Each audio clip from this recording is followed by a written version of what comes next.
Hey, all Brad here. I've got another quick video coming your way. Completed a Moon Patrol repair for customer Drew sent it in.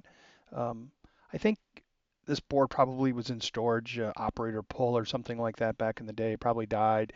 They pulled the board, stuffed it in a box, converted the game. My customer bought it, wanted to get it back into a Moon Patrol. It looked pretty dusty, and had a couple issues we took care of, and then we brought it up to spec with new capacitors and cleaning edge connectors. So I'll go over the board, what I did, and then we'll do a little gameplay and call this one a close. So let me switch over to my bench cam real quick here. Okay, we should be seeing that on the bench. Let me grab the tripod here with the camera on it. Sorry, this is the part where it gets a little unyieldy. So on the bench here, I've got the Moon Patrol. Again, this is IRIM. They call it M52 hardware. So there's a three-board stack here. You've got a scrolling video.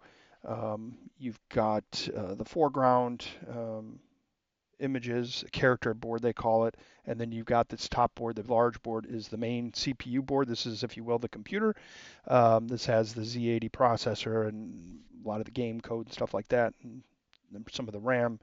And then the top small board here is the soundboard, kind of dedicated, similar architecture as some of the other games from the time where the soundboard has its own CPU and it's completely standalone and it just gets commanded from the main board with digital inputs, what sounds to play and that sort of thing. So upon first inspection, one of the things I do on these boards is to replace all of the electrolytics. There's not a ton on these boards. The electrolytics are isolated to the top main board, and then the soundboard has a ton of them, obviously, for filtering and stuff on the audio amplifier circuit. So these also, over the years, I've done quite a few of these. They're notorious for bad connections on the EPROMs and all the socketed ICs. There's four bipolar PROMs on here.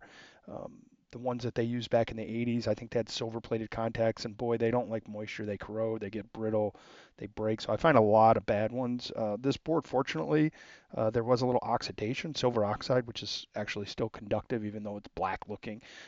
I do clean it up and I put deoxide on it, which kind of coats them and prevents that future corrosion. So I did strip all three board stacks down here and went through and pulled every socketed IC, cleaned the legs, put some deoxide on it. And I don't use the spray. I use like a little deoxide pin so I can really target and just use a minimal amount. I don't like using it in abundance or anything. So anyway, went through the bottom two boards, got those done. Top board, pulled it off. Got new capacitor electrolytics back here. These are for the soft start circuit back here. This allows everything to come up. They call this like a supervisory IC back here, and there's some caps for that are needed. And then up here, kind of, they were later bodge on these IRIM. There's two capacitors here and one here. I kind of make them a little neater than they did at the factory because they were kind of bodged in. There is a later revision of this top board that actually has a through holes in place to mount these three capacitors, but these ones are just kind of bodged onto the IC. So they're real clean. These are Nichicons. They're 50 volt, 10 microfarad. Good to go. And then on the audio board, the audio was not working on this. Turns out I thought it was one of these 8210s, and turned out to be connection issues on the CPU here, the 6803. So cleaned all those up. We've got a new capacitor back here. You've got the two big 1000 microfarad filter caps for the amp. There's another 100 back here. There's a blue tantalum that was originally back here that is notorious to fail. And most tantalums fail shorted, so they'll pull the whole board stack down. And then there's one electrolytic under this aluminum heatsink for the amplifier that I do pull that all apart and I put new heatsink compound on the amp. There's another electrolytic here, and then there's two more in the back. Again, this is a similar circuit for this board, has the same supervisory soft start as the main board. So these are kind of part of that circuit that IRIM probably, when they bought this supervisory IC, this was the recommended test circuit, so they just kind of duplicated that. And then you've got the EEPROM here with the sounds. Did pull that and clean it. The ribbon cable over here had a broken wire in it, so I was able to splice and heat shrink these back together. You can kind of see it here. It's hidden underneath. Um, anyway, that's all fixed. And then I do take the edge connector, I polish it. These are gold plated. And then I also file the edge to kind of make it so the edge connector slides on easier. Then I use some deoxit, which is it's kind of an oil based as well, so it really helps with getting these edge connectors on. So that being said, also too, you'll notice on my bench here I have these two old chip rails. When I run these boards, if you try to run them flat on the bench like this, they don't really like it because the heat rises from the bottom board, it goes to the top, and then the second board, just the heat just stays static in here.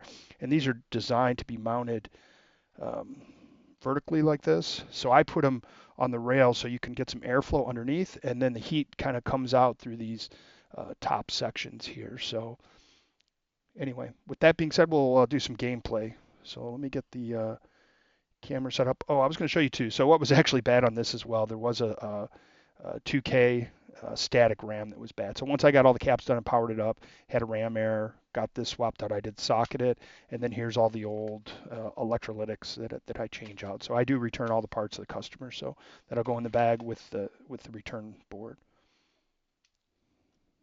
These SRAMs on these Moon Patrols are pretty common failure. That's one of that and that tantalum I mentioned are probably the most common failure points. So let me switch over here. So what you're seeing on the screen there is just those little green lines are just some artifacts from my CGA to VGA converter. And I do have a remote control on the test bench, and I will power up the Moon Patrol. Oops. So you can see Moon Patrol boots really quick. I'm going to move this tripod here that we were looking at the boards off the way. So it should have audio as well. The last video I did, I had some latency with my little sampler, so I reset that and got it working well. So I'm going to coin it up. Yeah, it sounds like we've got good responsive audio now. Then I'm going to hit start. Might be a little loud. So you can control the speed of the little moon rover here. I can move it forward or back to slow. And then fire. And when you shoot, it shoots a bullet, I'll say, up and forward simultaneously. So whether you have these alien craft or you're trying to shoot rocks or something in front of you, one pull of the fire button, you get both. And I'm changing my speed, slowing down, speeding up, that sort of thing. Jump, fire, fire.